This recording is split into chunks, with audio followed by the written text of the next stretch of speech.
I was, doing my final exams in college, getting ready for the summer, getting ready to, personal train. That was my part-time job for the summer. It was pretty much just a last-minute, spur-of-the-moment kind of thing. I contacted them, trying to figure out how to register for one of these Ironman races, Lake Placid, something local to Washington, D.C., where I'm from.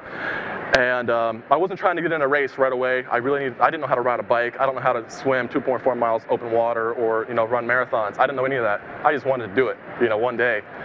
But I got an email from Peter Henning, the producer of the NBC show, the NBC broadcast for the Ironman, with the idea of possibly doing, the Ironman this year, which was 2007 in October. And this was about late June that I got this email, and I was thinking, okay, I'm getting an email. How am I going to turn down this offer? I was like, okay, I got to do it, but how am I going to do it? That was the big concern. So the first thing to do, the first mission that I had to complete, and the first task I had to pretty much do, was go about getting the medical approval from the doctors, which was very, very tough. I had to take, EKGs, different stress tests, all these different things with my surgeons, doctors, and that took about 2 weeks. And I really didn't think there's much hope as far as, getting their medical clearance and doing that whole process. So I was just thinking, okay, it's not going to happen, but I can at least try. And luckily, 2 weeks of doing those tests, I get the thumbs up from about 7 doctors, and that was a blessing. I was not expecting that, but that was the first step completed. The second step was to do at least a half Ironman, and Peter told me, okay, the next half Ironman's in Steelhead, 70.3 in Benton Harbor, Michigan, and that's going to be in August, which was about a little over 2 weeks away at that point. I'm like, I don't have a bike, I don't know how to run that far, I didn't think I was even going to get to this far, so this is really, really, really tough, but I'm going to try it anyways. And luckily, Cannondale supplied me with the bike. Timex helped me with the watches and the heart rate monitor, because the heart was a big concern as far as the heart being able to hold up. All the sponsors that helped the Ironman helped me, which was great, because I really needed all the help I could get. And when I got on the bike with the Cannondale, the road bike, the Cat 8, I didn't know what to do with the pedals. I've seen those things on TV, but in person it's a whole different thing. To see the pedals and clip your feet in, it was very, very, very intimidating, I guess you could say.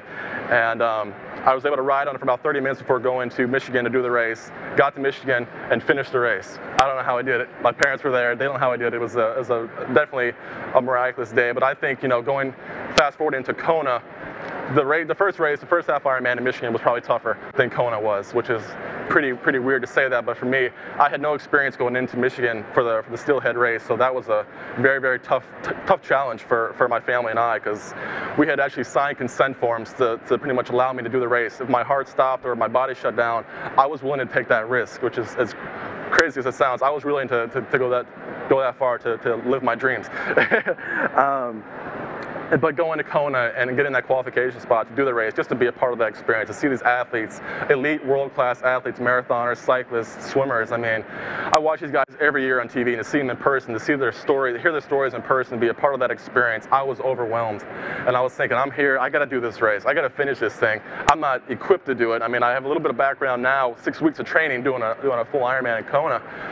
I didn't know what to expect. My parents were really nervous. I was really worried.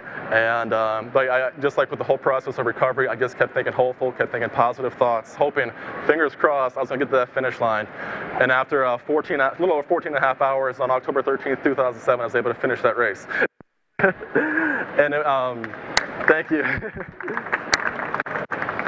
And that journey to the Ironman, it was just unbelievable. It was my final way in the recovery of knowing that I was finally back to life, my final healing process for me and my parents. It was a big breath of life for all of us.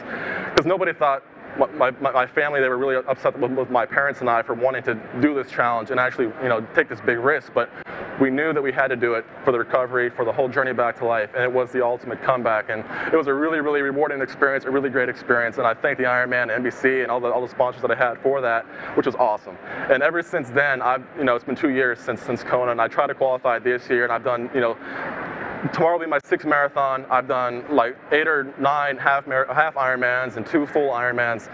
It's all about getting back to Kona on my own ability, and that's the main thing, is qualifying on my own for Kona. Hopefully this year, I'm going to try, I'm 23 this year, I'm trying to qualify when I'm 24, but I'm not sure how it's going to go. But I can at least, go in there and see what I can do again. But it's just been a very rewarding experience. The stories the people that I've met throughout this whole process have just been so amazing, so inspiring, and that's my inspiration to keep going, to keep doing these marathons. Every marathon to me is an experience in itself, but to me it's my platform of saying thank you. I did the Baltimore Marathon, was it 3 weeks ago, and that was my way of saying thank you to Baltimore for the recovery, the physical therapists that I had. I did the Marine Corps last week in honor of all the wounded soldiers that I met during my recovery and my outpatient and inpatient therapy. And this race will be the celebration of life. So that's the whole thing for the New York City Marathon. My first time here in New York City, well, third time in New York, but first time doing a marathon, so it's going to be awesome. And for anyone here today that is doing the marathon for the first time tomorrow, you will finish, as long as you have it in your heart and your mind.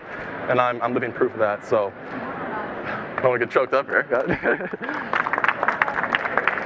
But I'd just like to thank you all again for having me here today to let me tell my story. I'm still getting used to these kind of speaking things, so I'm pretty nervous, but thank you for being so comforting. Thank you very much, and good luck tomorrow. Thank you.